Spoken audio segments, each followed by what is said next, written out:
Opa, graça e paz, pastor. Tudo bem com o Como é que tá? senhor? Beleza, tá me ouvindo Tudo tranquilo? ótimo. Enquanto eu estou te ouvindo, eu coloquei o fone aqui, estou com meus irmãos aqui em casa, a esposa dele que está grávida, aí estava tendo quase um debate aqui teológico aqui entre minha família aqui, tendo, explicando para meus irmãos algumas coisas voltadas para doutrinas, né, ensinando eles. Mas foi muito bacana. Primeiramente, eu quero agradecer ao senhor por ter aceitado o convite da live. Confessar que eu estou um pouco nervoso, como eu te falei no Instagram, é uma referência que eu tenho, né? Então, desde quando comecei a escutar o senhor, se não me engano, acho que foi 2013 ou 2014, quando você tinha um vlog da Bíblia Freestyle, Uhum. eu achei Tentando muito voltar com interessante. esse vlog há tanto tempo, mas acabou que eu ainda não tirei isso do papel, né? Não tirou, né? Mas eu gostei, eu achei muito bacana e eu apliquei muito dos vídeos curtos que você fazia, eu comecei a aplicar e até nos sermões que eu fazia, incrível que pareça, eu tô falando para você aqui. Então, muito obrigado. É, Começar com uma pergunta aqui, até um pouco nada a ver, mas na verdade não é uma pergunta, é um elogio, né? Foi um amigo meu que fez, chama Rodrigo, ele falou o seguinte: você é o único corintiano que ele confia. Não, a galera faz Então, piada com corintiano, mano, mas a gente não se ofende, não, porque é verdade mesmo, nós não presta, velho. e teve uma que foi bem pejorativa. Pastor corintiano que não foi preso é poser. Ah, pai, mas quem disse que Então, eu não fui preso, né? É isso que ele tem aí, que avaliar, né?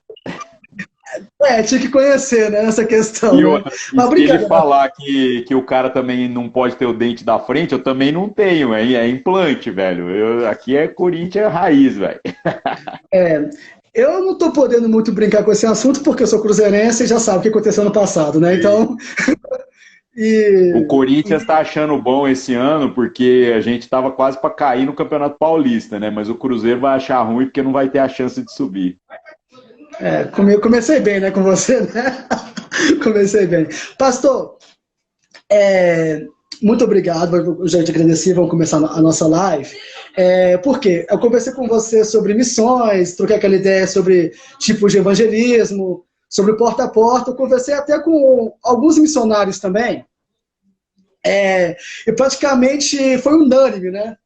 Para não dizer que foi pouca unanimidade entre eles, é a questão que quase ninguém mesmo aprova hoje o porta a porta pelo fato do incômodo, né? As pessoas não gostam que ninguém incomode elas em casa, acham ruim, e falaram na questão do evangelismo pessoal, relacionamento, diálogo, vamos sair, vamos jogar uma sinuca, jogar um videogame, vamos passear, vamos para o estádio, fazer alguma coisa, tá junto ali. Antes de tudo, eu achei muito bacana, eu quero passar aqui sobre Jesus Cristo, que é o vídeo pregar o evangelho, então é isso a todo momento, e avisando a galera, que o apóstolo Paulo também fala, como virão senão quem pregue. E, de sorte, a fé vem pelo ouvir da palavra de Deus, então eu vou passar de cara a bola para o senhor, para depois a gente fazer fazer um ping-pong aí. Tá, beleza.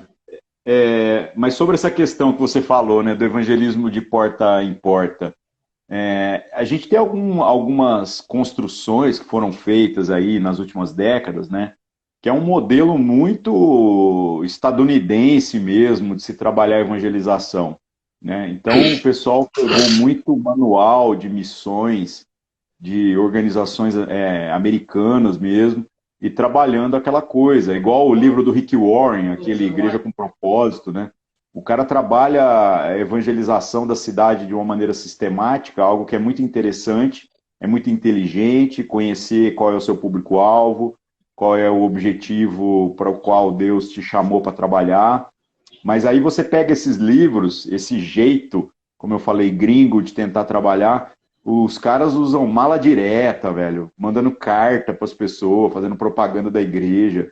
Umas coisas que talvez possa até funcionar no contexto lá norte-americano, mas não funciona em nenhum outro lugar do mundo, né? Não comunica em nenhum outro lugar do mundo. E desde que existe internet, comunica menos ainda. Equivaleria hoje a você tentar falar de Jesus botando, sei lá, propaganda no YouTube lá na hora que você está vendo um vídeo, aparece uma propaganda lá, né? ou então você tentar fazer spam, parar mensagens aí para tentar alcançar uma certa eficácia. Então, essa questão do eu acreditar que essa maneira pela qual a gente deve trabalhar a questão do evangelismo, desempenhar essa missão, ela se dá através do relacionamento, não é uma ideia nova. Ela é tão antiga quanto o próprio evangelho, né? A gente vê Jesus assim, fazendo poucos discursos de natureza pública. Nessa questão dele ir lá e falar para as multidões. 99% do trabalho do ministério de Jesus é com os 12. É andando junto, é comendo junto, é viajando, mas eles juntos na jornada, indo na casa de um, indo na casa do outro. Muito mais do que as multidões que estavam recebendo ali por tabela algum tipo de mensagem, algum tipo de virtude. O objetivo principal ali do que Cristo estava fazendo era na vida dos seus próprios discípulos. Então, será que a gente não está, às vezes, olhando o negócio muito por essa ótica, né, de trabalhar pelo número, de trabalhar por algo onde a gente depois cria umas métricas altamente fantasiosas dos resultados? E a gente vê muito a igreja fazer isso nas últimas décadas, né? Por exemplo, o cara fala assim, fizemos um evento na rua, montamos um palco, trouxemos 50 bandas, o grupo de balé, tudo as coisas que a igreja tem, algumas coisas que nem comunicam mais na cultura onde a gente está, né? E aí depois, no final, o cara foi lá, fez um apelo na pregação, aí ele conta as mãos levantadas no final, vai ter alguém lá para fazer esse tipo de contabilidade e fala, tantas almas foram alcançadas, né? E eu acho isso tudo algo muito desconectado daquilo que foi a realidade da igreja desde o princípio e daquilo que realmente funciona na prática. Esse negócio de mão levantada, de pessoas que fizeram oração dizendo que entrega a vida para Jesus, tudo isso é muito bonito. Mas será que o que realmente conta não é sobre como essa semente deu fruto e essas pessoas caminharam no dia seguinte na direção de andar com o povo de Deus ou não? Então, nesse sentido, eu diria que muita gente levanta a mão quando a gente consegue ter um discurso ali emocionalmente persuasivo, quando a gente consegue... Pastor, um segundinho, só acho que agarrou um pouquinho. Deixa eu só dar uma estabilidade na internet aqui. Um segundinho só aqui.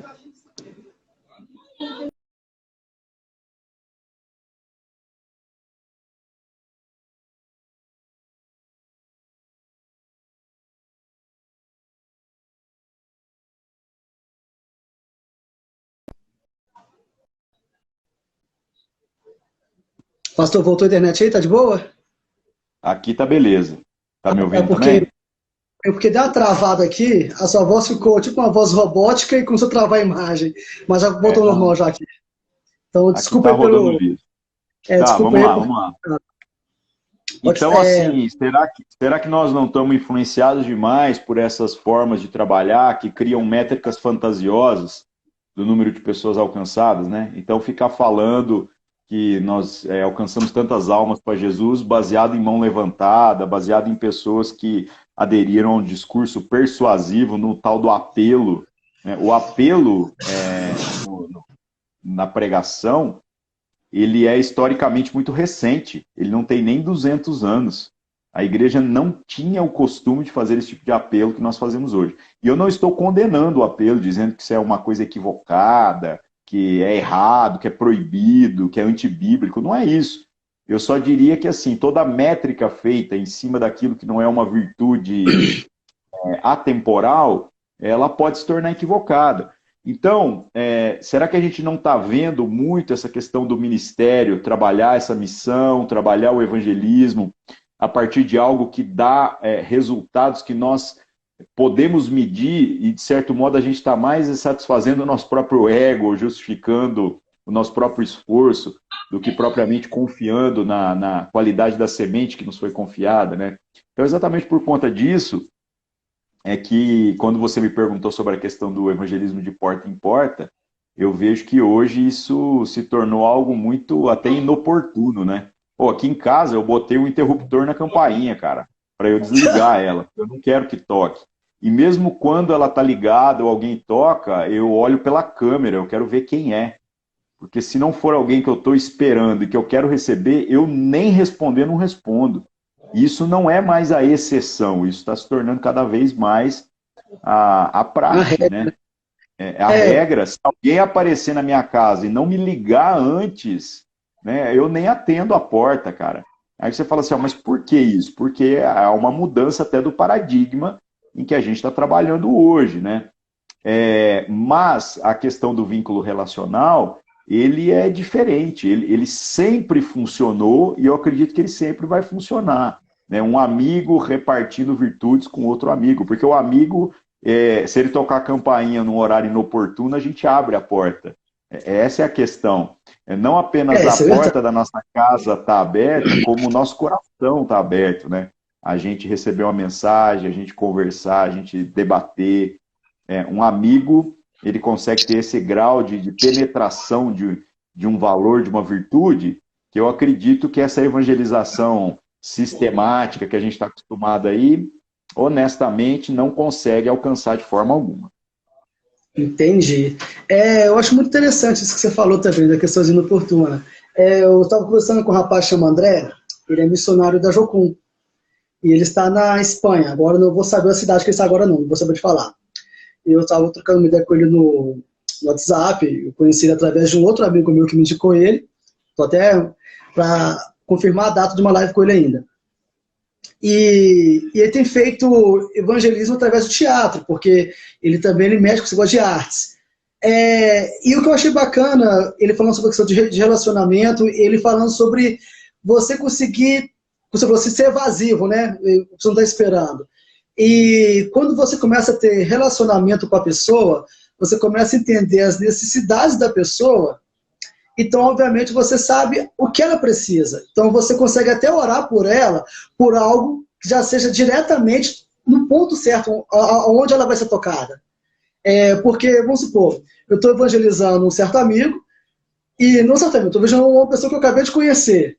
E eu vou orar pelo pai dela e o pai já morreu. Então, assim, o bom de ter o relacionamento, de entender o que a pessoa está passando, de entender a necessidade, tanto da pessoa quanto da região, é importante até para estratégias evangelísticas.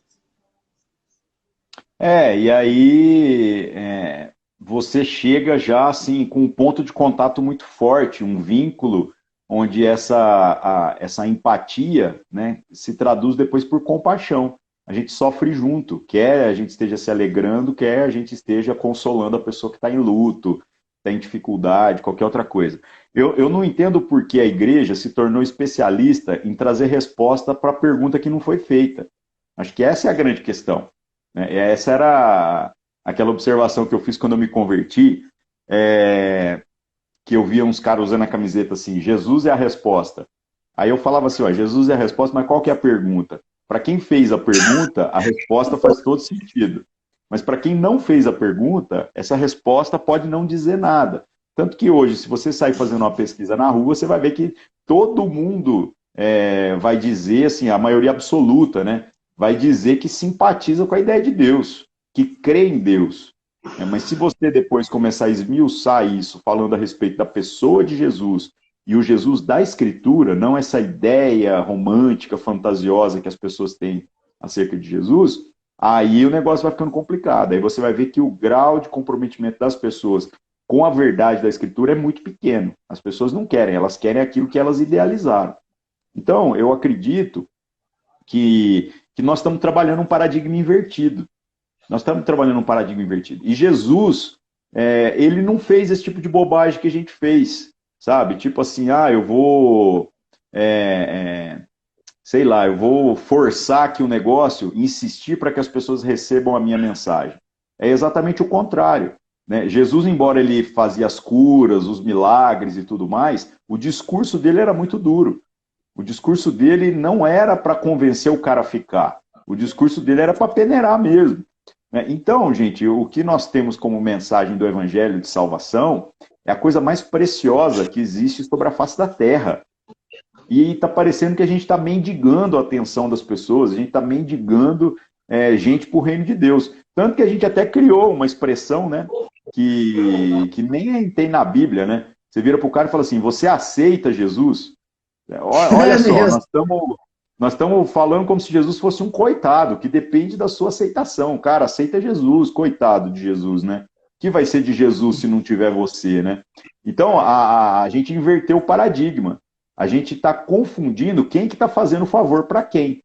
Enquanto que o discurso da Escritura, tanto de João Batista, quanto posteriormente de Jesus e dos seus discípulos, é do tipo assim, arrependam-se, arrependam-se, porque o dia do Senhor está vindo. Né? Hoje o Senhor veio manifestando a sua misericórdia, né? Mas ele vai voltar em breve. Quando o Senhor voltar, ele vai vir como um leão, ele vai vir como um juiz.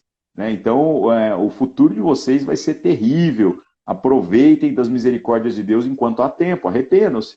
Né? E hoje parece que a gente não tem esse tipo de expressão. Aí as pessoas falam assim, mas você vai fazer evangelismo falando para as pessoas se arrependerem? Sim, sim, tem que acontecer. Né? Então, por exemplo, quando eu tenho empatia com as pessoas do meu círculo de relacionamento e as pessoas externam quais são as suas dores, as suas angústias, as suas necessidades, então eu posso também colocar as minhas ali sobre a mesa. O cara vai virar e falar, mas a humanidade está perdida. Olha o que está acontecendo, olha a desunião que nós temos, né? Os governos do mundo estão todos perdidos. A gente vê essa questão aí do corona e ninguém sabe nada, essa é a verdade. Está todo mundo tateando, tentando achar uma maneira de lidar. Cada região está fazendo de um jeito e ninguém conseguiu nenhum resultado que realmente seja assim, esse é o caminho, é só fazer isso que vai dar certo. Essa é a realidade. E em todos esses contextos, brigas, uns que acreditam, outros que não acreditam, o governo tentando acertar de um jeito, por outro lado, outros grupos tentando derrubar o governo. Ninguém está certo, ninguém está errado. Tá, cada um cuidando do seu próprio interesse. Essa é que é a grande verdade. Então esse é o circo que a gente está vivendo. Aí eu vejo um cara angustiado, falando assim, olha, eu estou perdendo as esperanças dessa vida. Aí eu chego através do relacionamento e posso dizer para o cara, dizer assim, cara, se as nossas esperanças se restringem às coisas dessa vida, citando a Escritura, né? Então nós vamos ser os mais miseráveis dos homens. Então sabe o que a gente precisa fazer? Nós precisamos confiar em Deus. Nós precisamos nos arrepender mesmo dessa maneira que a gente tem vivido. Porque isso tudo que está acontecendo não é algo externo a nós, é nossa culpa. Olha a diferença. Então eu estou manifestando empatia, eu estou repartindo da dor da pessoa, eu estou trazendo uma mensagem de esperança, mas ao mesmo tempo eu estou relembrando que nós precisamos nos arrepender daquilo que está sob nossa responsabilidade. Né? Então ou seja, óbvio, né? No diálogo pessoal e às vezes tão envolvente, mas ao mesmo tempo tão simples um diálogo, assim, você falou de tudo num diálogo simples. E aonde que está sendo, o que eu comentei esses dias, que o evangelismo está sendo assim hoje. Não é mais aquela coisinha de reunir adolescentes, parar no sinal e entregar um panfletinho escrito Jesus te ama. A pessoa precisa entender que ela é pecadora, ela precisa entender que ela precisa se arrepender, e ela precisa entender que ela precisa entregar a vida dela para Cristo. E que Jesus vai continuar sendo Jesus, Deus vai continuar sendo Deus, e se a esperança dela se resumir, como você falou, né, somente às questões desse mundo, coitado, a pessoa está perdida. Eu só repetir o que você falou. Não, você falou do panfleto, você falou dessas estratégias. Você sabe que a gente teve a oportunidade que durante muitos anos, trabalhando com grupos de evangelismo de rua, tentar quebrar alguns paradigmas nesse sentido. Porque não é a estratégia que está errada necessariamente, não tem estratégia errada. A gente tem que falar de Cristo do jeito que a gente conseguir, velho. Que até errado dá certo. Que é o Espírito Santo que faz a obra, né? Mas, por exemplo, você quer ver o que eu falo que está errado? Onde a gente erra, né? Você vai fazer um negócio, igual você falou, no semáforo. Aí a gente acha que a gente precisa fazer algo que seja, sei lá, que seja artístico, que seja uma série de coisas, né? Aqui em Uberlândia, por exemplo, a gente fez malabares no semáforo, com fogo e essas coisas. Hoje, cada semáforo de Uberlândia tem alguém fazendo malabares para pedir dinheiro. Então, tá vendo como o paradigma mudou. Se eu não ficar sensível a isso, e eu tentar trabalhar aquilo que eu trabalhava há 20 anos atrás, hoje, eu não vou conseguir ser eficiente na comunicação.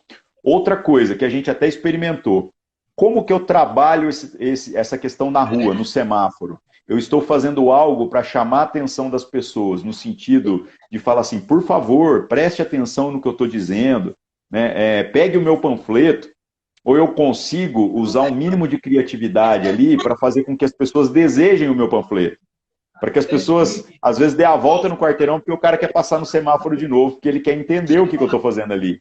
Tá vendo? Então, não é o semáforo que está errado, não é o panfleto que está errado. É a comunicação. Mas talvez a comunicação. Nós perdemos a mão porque a gente institucionalizou. A gente perdeu a sensibilidade de fazer a comunicação de um ser humano falando para outro ser humano.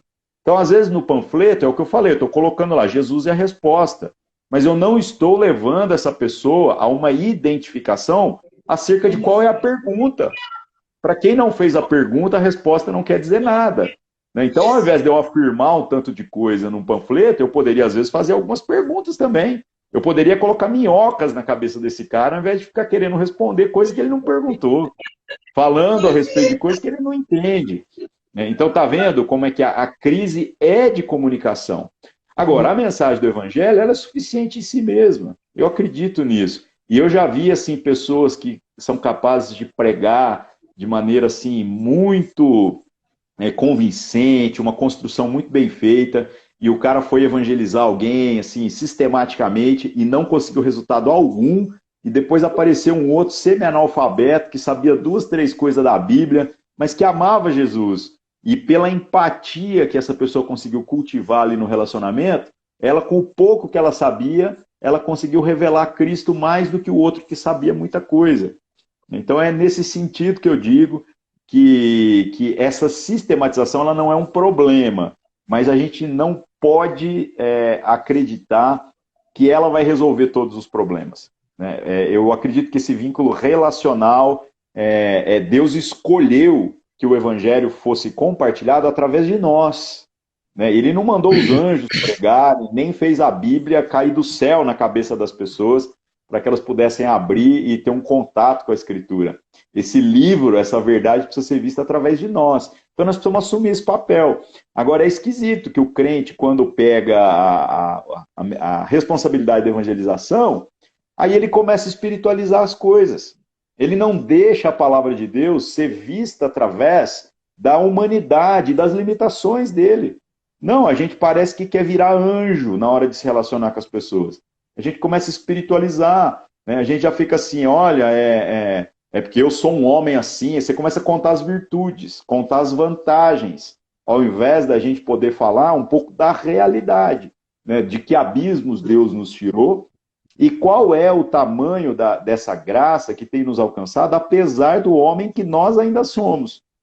Aí fica muito mais fácil. Quando eu cheguei na igreja, cara, eu confesso para você que eu entrei em crise. Porque o povo parecia anjo, faltava só voar, faltava só uma auréola na cabeça. Aí andando depois, na construção, eu pensei em abandonar a igreja, sem brincadeira. Porque só tinha gente santa lá, segundo esse padrão moralista de santidade, Aí eu olhava para mim mesmo e pensava, eu sou pecador demais, cara, não dá para eu ficar aqui não. Aí comecei a ler Bíblia, quanto mais Bíblia eu lia, pior eu me sentia. Porque eu via que o padrão de Deus era muito mais elevado, o padrão da graça era Jesus. É inalcançável, é muito mais elevado do que qualquer outra coisa. E aí eu olhava para os irmãos e falava, não é possível, esses caras são bons demais. Só que aí Deus foi gracioso, colocou um ou outro ali, que se aproximaram, que na construção ali do relacionamento eu pude ver essa humanidade dessas pessoas. E apesar dessa humanidade, eu fui vendo a obra do Espírito Santo na vida deles. Aí eu fui sendo evangelizado desse jeito, por gente imperfeita, mas que espiritualmente já era tudo em Cristo. Apenas o processo de santificação é que estava desenrolando. E aí a gente pôde ir caminhando junto, a gente pôde ir ajudando um ao outro e tudo mais. Até que, por fim, eu entendi que aquela galera que sustentava aquela aparência toda, que tinha um discurso muito bonito na hora de evangelizar, na hora de tentar convencer os outros, tipo, vocês precisam ser como eu sou, Esses daí eram um bando de hipócritas. Mas é desse jeito, cara. Aí o que aconteceu? Esses caras ficaram tudo pelo caminho, velho. E aquelas pessoas que conseguiam ter essa empatia mais natural, de reconhecerem as suas misérias, são não apenas aqueles que conseguiram viver com maior coerência, como se demonstraram ser os maiores evangelistas da nossa geração ali. Gente que conseguia chegar em qualquer um e mostrando a sua miséria, mostrando a sua pobreza espiritual, a sua dependência do favor de Deus, ele conseguia transmitir uma empatia para a pessoa, e a pessoa olhava e falava assim, cara, se Deus fez isso na sua vida, ele pode fazer na minha também. Isso é muito forte, né? Porque o cara olha para você e fala, velho, você é ruim mesmo, mano. Mas se Deus está fazendo isso na sua vida, ele pode fazer na minha. E aí, o que eu preciso fazer? Ele pergunta, o que eu tenho que fazer? Né? Como que eu faço para alcançar essa vida eterna? Aí ele fez a pergunta, a gente vem com a resposta. Foi mais ou menos assim que, eu vou dizer, duas testemunhas, né? Com uma amiga minha, que ela era praticante do espiritismo, e eu sempre trocava ideia com elas, nunca debatendo religião, falando que ela tem uma religião errada e a minha é a correta, para não causar nenhum tipo de transtorno. E eu sempre apresentava Jesus para ela. E por diversas vezes ela me dava uma cutucada, tendo algumas brincadeiras irônicas, e até que um dia ela falou assim, Davi, você tem uma vida pior que a minha, financeiramente, está todo ferrado, mas é que você é feliz, o que está acontecendo com você? Porque eu tive um problema de saúde muito sério em relação à minha visão, que eu quase fiquei cego. E você está quase ficando cego, o que está acontecendo com você? Eu falei assim, a minha alegria é Cristo. Eu tenho Cristo na minha vida, eu tenho tudo. Aí ela começou a se interessar um pouco mais com essa alegria, fui explicando para ela, de pouco em pouco, foi fazendo efeito, até que ela, graças a Deus, entregou a vida dela e reconheceu que ela precisava de Cristo mesmo. E um testemunho até um pouco engraçado, eu adolescente já, devia ter uns 16 anos, talvez um pouco menos ou mais, mas nessa média, devia ter.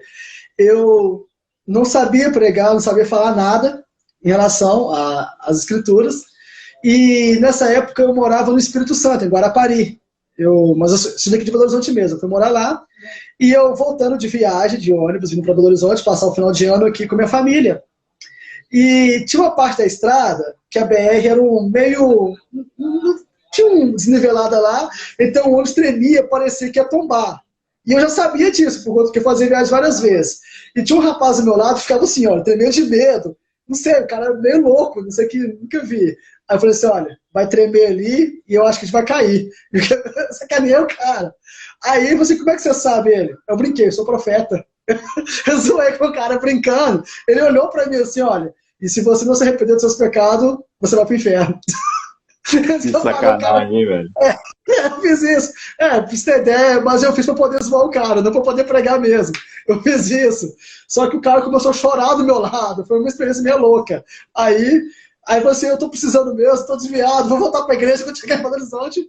Nunca mais vi ele, nunca mais vi. Não sei o que aconteceu com a vida dele, mas é uma estratégia boa se alguém souber de uma coisa disso. Pastor, só para poder estar numa outra pergunta aqui, uma questão. Por que as igrejas hoje, em geral, têm investido pouco na questão de evangelistas e missionários? E depois que entrar nisso, vamos entrar sobre implantação de igrejas. Por que você acha que hoje não há tanto investimento ou incentivo nessas questões de missões práticas, tanto de relacionamento, quanto no sentido de enviar pessoas também? O que está acontecendo hoje com a igreja evangélica brasileira, que eu acho que está meio... Acho que esterilizou, na verdade, ou estagnou nessa área, no geral? Há alguns movimentos até fortes trabalhando novamente essa questão da plantação de igreja e tudo mais. Mas eu acho que o problema é que nas últimas décadas, principalmente, a gente tem visto a jornada do ministério com algo que eu acho que nunca não condiz nem com a escritura, mas condiz com a nossa tradição recente. É normal que o pastor seja o cara que conte uma história muito parecida com a que eu tenho para contar. Então, assim, eu, junto com os meus amigos aqui, plantamos uma igreja do zero, tivemos que arrancar o mato ali com a mão, a gente reunia na rua, depois nós arrumamos um prédio. A igreja que eu pastoreio aqui faz 18 anos esse ano que a gente organizou ela, né?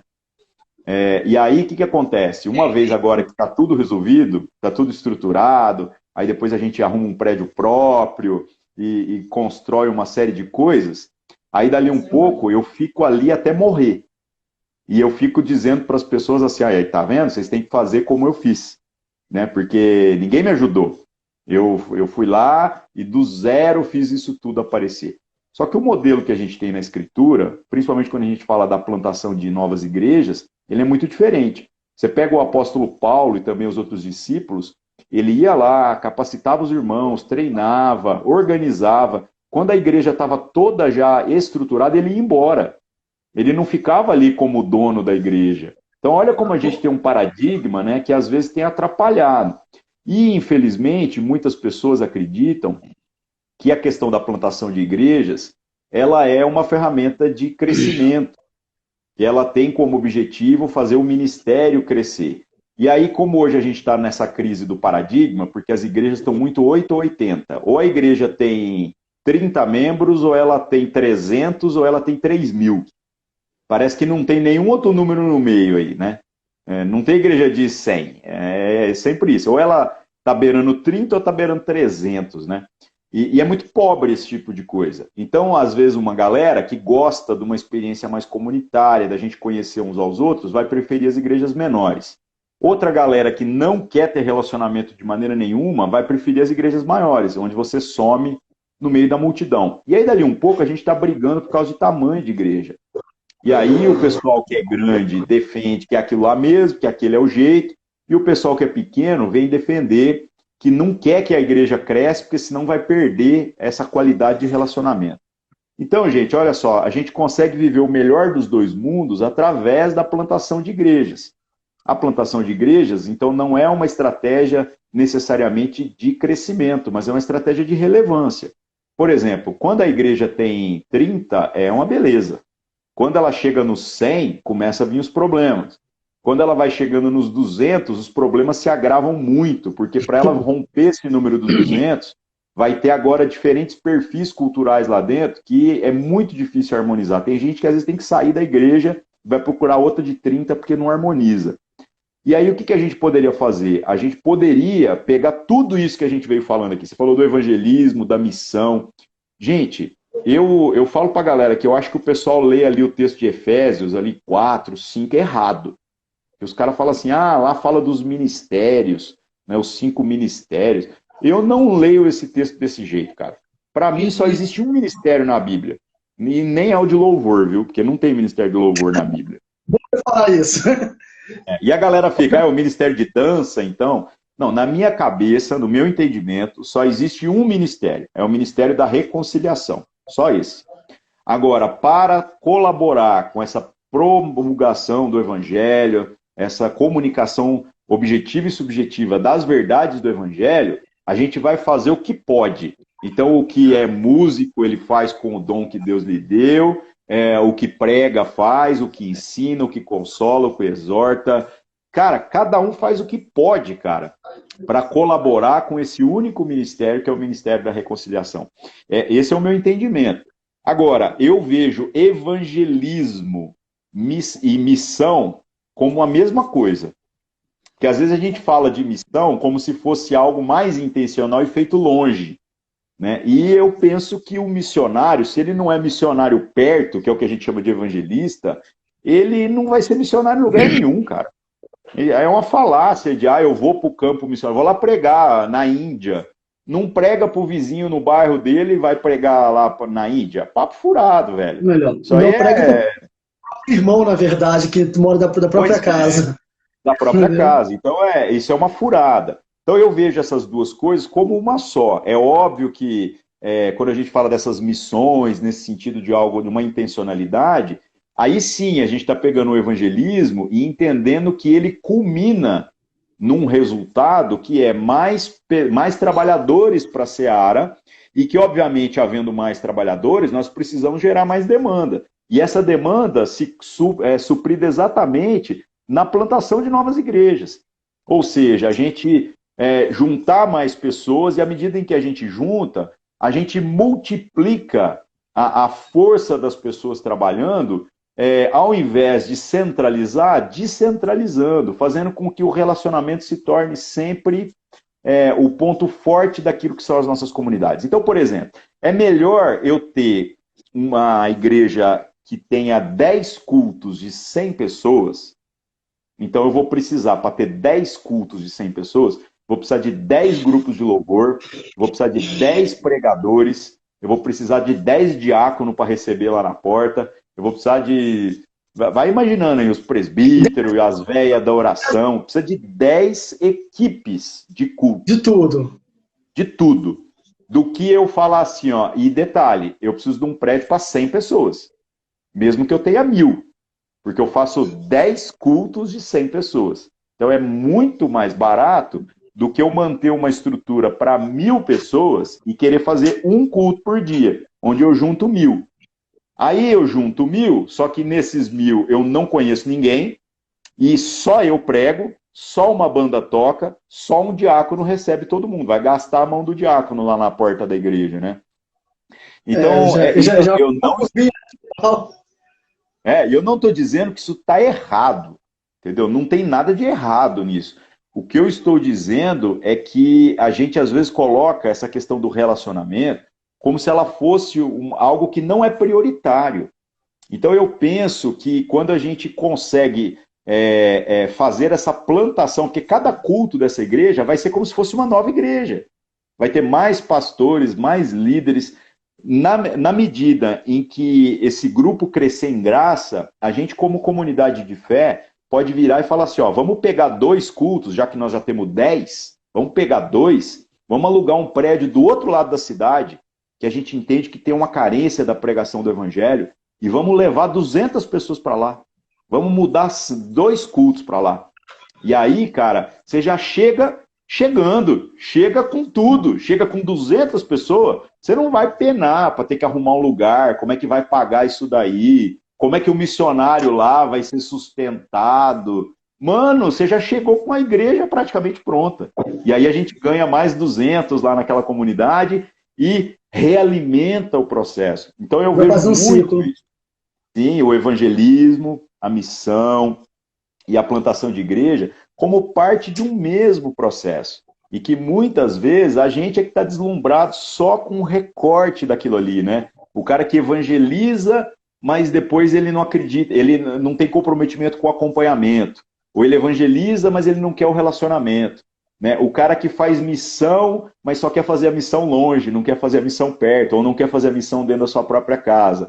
Ou o pastor que às vezes está pensando no grande culto, mas não está pensando em repartir esse fardo também, para que o relacionamento seja a marca maior em todo tipo de expressão do que a gente for viver na vida da igreja.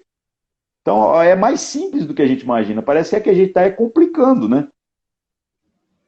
Entendi, faz todo sentido. A gente pode fazer lembrar, uma vez eu vi um marketing, falava que relacionamento é o nosso maior investimento, mas era o marketing de uma empresa, né? Mas combina com a igreja também. Relacionamento é um investimento a ser feito pessoal. Uma coisa que eu acredito também é o seguinte, eu creio também que a maior falha nossa, no geral, como igreja, para não falar que a minha ou a sua, que a igreja de tem falhado, eu falo no geral, tá? Ter falhado, eu creio que também pela falta do próprio ensino da palavra. Muitas igrejas aboliram praticamente o ensino. Não há ensino, então se não há ensino, não tem como a pessoa desenvolver algo que ela não conhece. Exemplo, como é que eu falo de missionário, de missões, se a pessoa não sabe o que é um missionário? As pessoas não vê as missões que Paulo... Não entendi que Paulo fazia, eram missões. Ou então que Pedro teve aquele sonho, se falava de missões também. Então, se não há um ensinamento, não tem como a pessoa entender.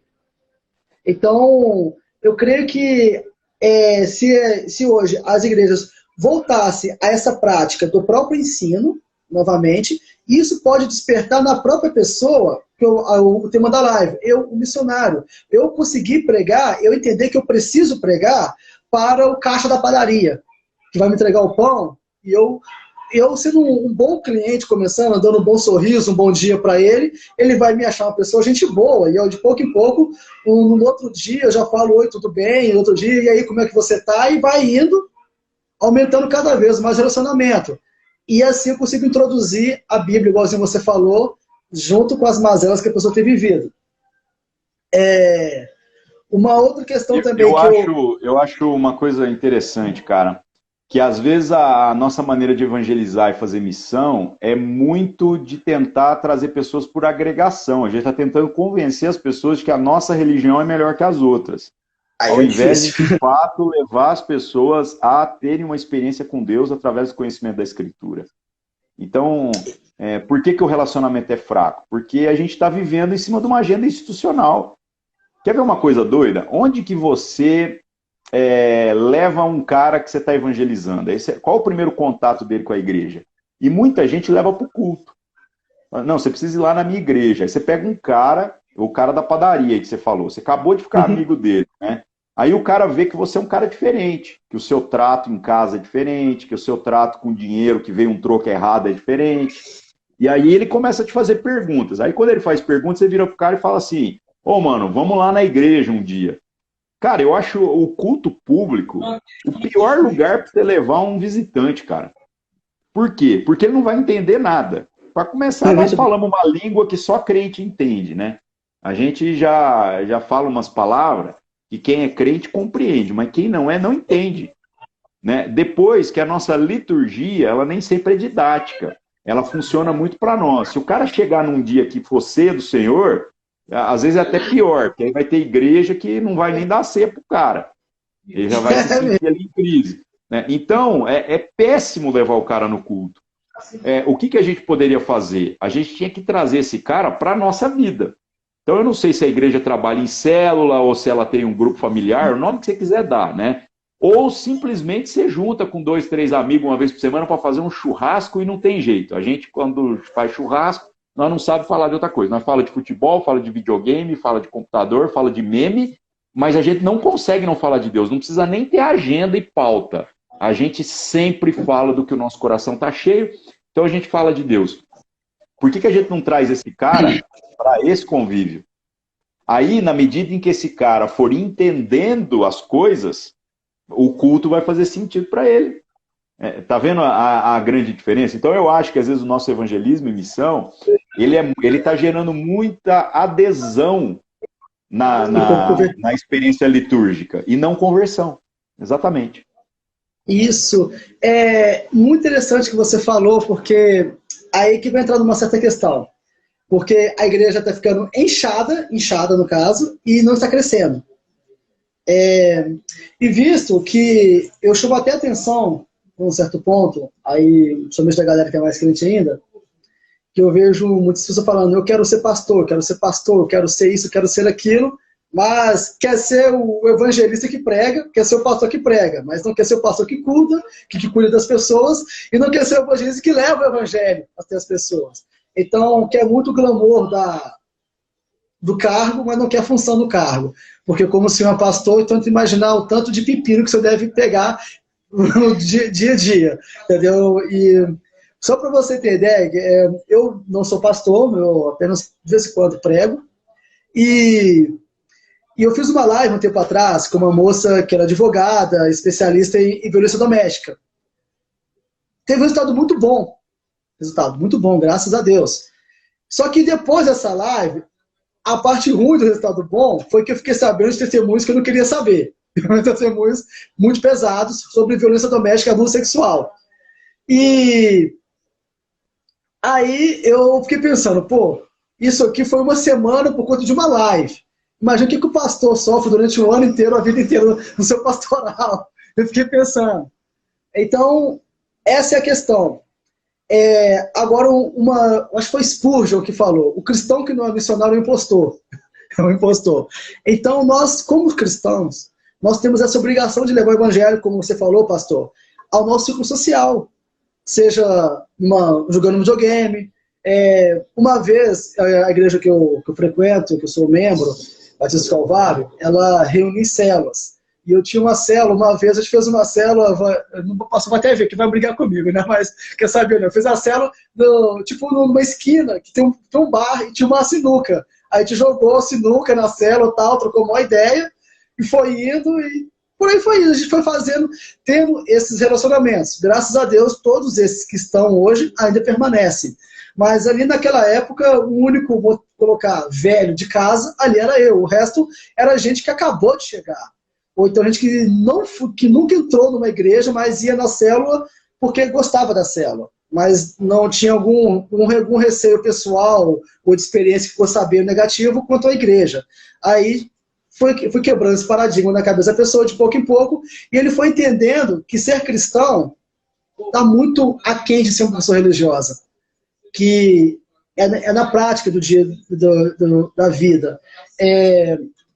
Eu cito um pouco o jornalista americano, o senhor já deve falar nele, chama Lee Strobel. Já falou nele?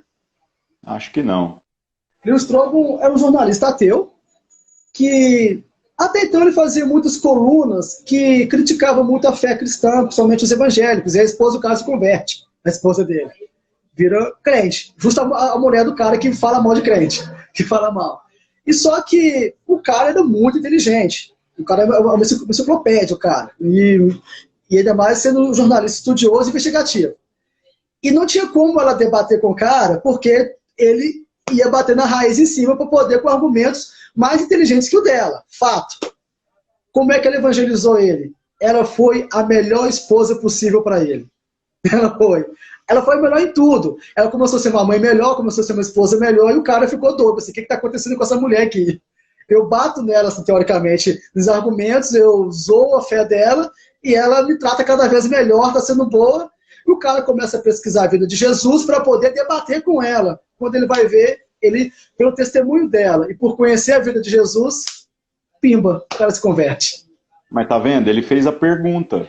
Esse é o detalhe. Essa mulher foi sábia para conduzir esse cara por uma jornada onde ele fez a pergunta. Porque a pergunta inicial na vida dele é assim: por que essa mulher tá me tratando desse jeito? E aí depois ele descobriu. Ele procurou a resposta e encontrou. Né? Ele fala, porque Jesus não é uma história. Jesus existe, cara. Jesus é Deus. A mensagem dele é poderosa. Então quem faz a pergunta encontra, né? Mas aí é isso que a gente tem que avaliar, gente. Se nós estamos conseguindo assumir essa vocação, sabe? Da gente, esse compromisso. Cara, quando eu me converti, eu tinha essa crise de pregar para os outros, cara. Não de querer pregar no púlpito porque eu tinha vergonha. Eu sempre fui uma pessoa muito tímida. Eu só perdi a vergonha depois de velho. Mas eu queria pregar. Eu falo assim, eu gostava muito do evangelismo, de rua, de conversar com gente estranha, embora eu também era muito tímido. Mas eu entrava no ônibus e ficava pensando assim, se eu não falar de Jesus pro cobrador e esse ônibus explodir ali na esquina, ele vai pro inferno. Olha o meu pensamento. Aí eu entrava em crise, cara. Eu ficava em crise. E aí eu tentava falar alguma coisa, não conseguia e descia do ônibus frustrado. Essa era a minha angústia.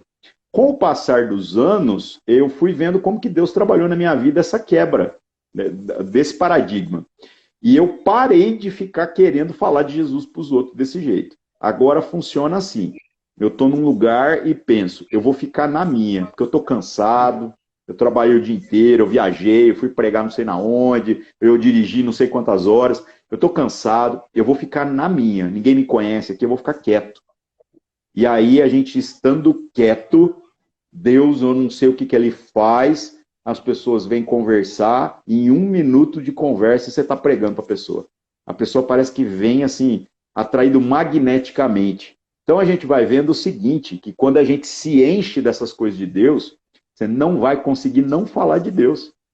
Então eu penso muito nessa questão da evangelização, do cumprimento da missão, todas essas coisas da vida da igreja, como algo que nós precisamos tomar para a nossa vida, permitindo que Deus nos encha dessa sua graça até o ponto de isso transbordar na vida das outras pessoas. É assim que isso vai acontecer de maneira eficiente, e não com essa paranoia de achar que eu tenho que fazer. Eu não tenho nada, eu faço porque isso agora é a nova natureza que Cristo gerou em mim. Então agora, na boa, ficou fácil demais evangelizar. Eu não consigo não evangelizar. Se eu for zoar alguém, igual você falou, esse caso do ônibus aí, né? Deus dá o pulo dele e através da circunstância, essas coisas acontecem. O cara chega em Cristo ou volta para Cristo, alguma coisa acontece. Né? Então é muito legal. A gente precisa talvez ficar mais sensível. Deixa eu só fazer um comentário aqui, o nosso tempo está quase acabando já, né? Calma, Deixa eu fazer um comentário aqui. Daqui a pouco você faz a nossa oração aí. Sim, alguém falou aqui da questão do movimento de igrejas em células, né? Gente, tudo isso é nomenclatura, célula, pequeno grupo, grupo doméstico, tudo isso é nomenclatura. Agora, existem algumas coisas que a gente vê que funciona e outras que eu tenho até um testemunho de que não funciona. Por exemplo, o comprometimento das pessoas umas com as outras funciona, gente. Isso é muito bom, seja lá qual o modelo que a sua igreja usar. Agora, uma coisa que eu tenho uma grande crise é a pressão institucional por crescimento. Isso é uma grande crise, né? A igreja, no seu aspecto institucional, precisa ter sensibilidade, porque às vezes existem grupos que a gente vai ter que andar junto muito tempo antes de conseguir fazer o grupo multiplicar, formar outro grupo, né? E às vezes o modelo de células, ele tem trabalhado com muita pressão, e algumas pessoas espanam ou ficam pelo caminho, né? Então, a minha única observação com relação a isso é essa questão da gente ser mais sensível. Tem gente que, ao longo da vida, vai evangelizar 1 ou 2. E tá tudo certo, mano. É 1 ou 2 almas que vão agora estar com a gente na eternidade. Vai ter gente que vai ganhar 200. Nós não temos esse controle como a gente acha que tem. Cada um, segundo a medida de graça que recebeu, né, que trabalhe aquilo que Deus colocou nas suas mãos. Seja fiel nisso, né? Amém. E independente do modelo que a sua igreja que está assistindo a gente siga, zele pela comunhão, amor e a pregação pura do evangelho simples. O resto é com Deus. Com certeza. Pastor, como falta 7 minutos, pastor, vou pedir para o senhor só fazer uma oração aqui por nós e depois a gente encerra para poder ficar uma coisa mais fácil. Tá bom, querido? Beleza, bênção demais. Vamos orar, Amém. Vamos nos colocar diante de Deus aí, agradecer Amém. Pela oportunidade da gente estar refletindo e pedir para que o Espírito Santo mesmo nos dê direção com relação ao cumprimento dessa missão de Deus, né? Que é privilégio a gente experimentar. Amém? Vamos orar. Senhor Deus, em nome de Jesus, obrigado mais uma vez por estar aqui reunido com irmãos de vários lugares, alguns conhecidos, outros novos. Que o Senhor haja agora com o poder do Teu Espírito Santo na nossa vida, nos trazendo coerência acima de todas as coisas, nos trazendo diligência em sermos coerentes, em buscarmos uma maneira de viver que não fica tentando resolver os problemas para o Senhor, não, mas que faz com que a gente tome da vitória que o Teu Filho Jesus garantiu para nós na cruz, com um estilo de vida, para que nós, até inconscientemente, possamos expressar a verdade do Teu Evangelho em tudo que a gente tiver que fazer, seja no trabalho, nos relacionamentos, seja no que for, que o Senhor seja glorificado através da nossa vida. Assim pedimos, assim oramos, crendo que o Senhor já fez tudo que é necessário nas regiões celestiais em nosso favor. Em nome de Jesus, amém. Bem, como falta ainda alguns minutinhos ainda, passar para você algumas perguntas bombas que me passaram no WhatsApp para poder fazer para você e deixar você se virar aí. Manda aí, mano. Pastor, quem é calvinista não precisa pregar? A galera às vezes acha que o calvinista, por crer na predestinação e na soberania de Deus, que ele não é capaz ele não precisa pregar porque quem Deus vai salvar, ele vai salvar, né? Só que a gente não entende que nós somos chamados para pregação, não para ministração da salvação. A pregação ela tem 2 funções. Ela revela o salvo e ela... Nossa, meu gato pulou aqui. Olha, peguei no ar. Ia cair em cima de mim. Gato safado. A minha noiva a pregação.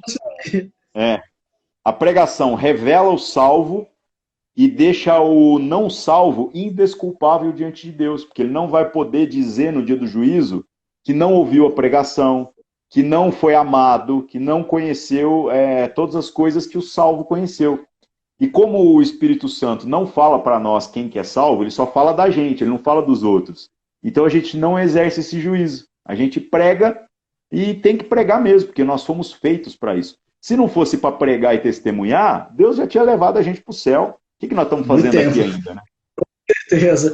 E o mais engraçado, o povo até acha engraçado, porque eu sempre respondo essa pergunta aqui nas lives e também no WhatsApp, né? Porque, Davi, você é calvinista, mas você é membro de uma igreja arminiana. Como assim? Eu até falo, a aliança que eu tenho, teoricamente, com o meu pastor e com a minha congregação, ela não está nos conceitos da soteriologia. Então, está muito além disso. Tanto que eu vivo em plena harmonia com o meu pastor, né, nessas questões. A gente não tem nenhum tipo de desavença com isso. Pelo contrário, um respeita e ama o outro e até um aprende com o outro. Uma outra questão aqui. Deixa eu ver aqui. Você falando, você já respondeu várias perguntas, tá? Então tem que separar algumas aqui. Deixa eu ver aqui. Como saber, pastor, se eu sou salvo ou não? Mano, isso aí é questão do próprio Espírito Santo trabalhando na nossa vida. Mas uma boa dica para saber se você é salvo. Você já tentou fugir de Deus? Essa é boa, hein? Você já tentou fugir? E aí a questão você conseguiu? Porque aqueles que são chamados por Deus para esse caminho de salvação, a gente não consegue fugir de Deus, não, velho. Eu me sinto, assim, condenado à salvação. Isso é gostoso demais de pensar. Olha, então, eu nunca ouvi essa expressão. Condenado à salvação. Por mais que eu tentei viver como se Deus não existisse, Deus, às vezes, me deixou rolar na lama mesmo. Mas depois ele veio e me trouxe até o lugar onde ele queria que eu estivesse. Então, nós só podemos desejar a Deus se Deus nos desejou primeiro. Esse é o grande sinal de que o Espírito Santo está trabalhando na nossa vida. E agora, o restante, confiar em Deus. Agora, essa aqui é uma pergunta meio idiota, mas tem que fazer, tá? O Itinho de Guarapari perguntou. Eu fui numa campanha de causas impossíveis e continuo feio. Tá faltando fé em mim? Tá faltando beleza, não é fé, né? Mas deixa eu te falar um negócio.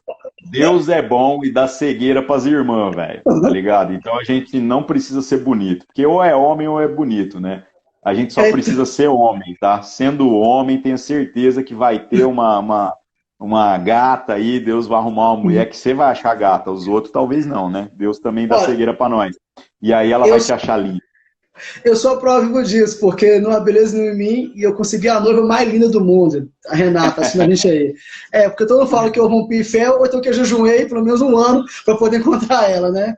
Eu tenho que escutar isso direto nessa brincadeira. Olha, pastor, hoje em dia as mulheres já estão falando assim, ó, se o cara for crente, se o cara tiver um emprego e tiver todos os dentes, ele já é um sério candidato a ser um marido bem-sucedido. A situação tá ruim então para elas. Pastor, muito obrigado. Eu agradeço o senhor por tudo. Que Deus possa abençoar a Sal da Terra Manifesta, assim que pronuncia mesmo, né? Isso. Sal da Terra Manifesta. Quando eu vi Manifesta, você sabe que é uma igreja marxista, fiquei pensando, mas tudo bem. Não, Manifesta é só nome fantasia, né? A gente é uma igreja Sal da Terra do Ministério Sal da Terra. Sempre brincadeira mesmo, mas que Deus abençoe poderosamente você, pastor, que o senhor continue dando frutos, continue sendo essa influência que o senhor é, tanto para mim quanto para várias pessoas. Então, que agradeço o senhor plenamente por isso. E um dia, se o senhor vier em Belo Horizonte, espero encontrar contigo, e se eu for em Uberlândia, farei a visita em tua comunidade. Beleza, mano, combinado. A gente faz o corre aí, tá bom? Não esquece de salvar a live, viu, mano? Pra depois eu poder compartilhar ela também. Não, tá tranquilo, vou salvar aqui agora. Um abraço, pastor. Valeu, um abraço, até mais. Valeu, tamo junto.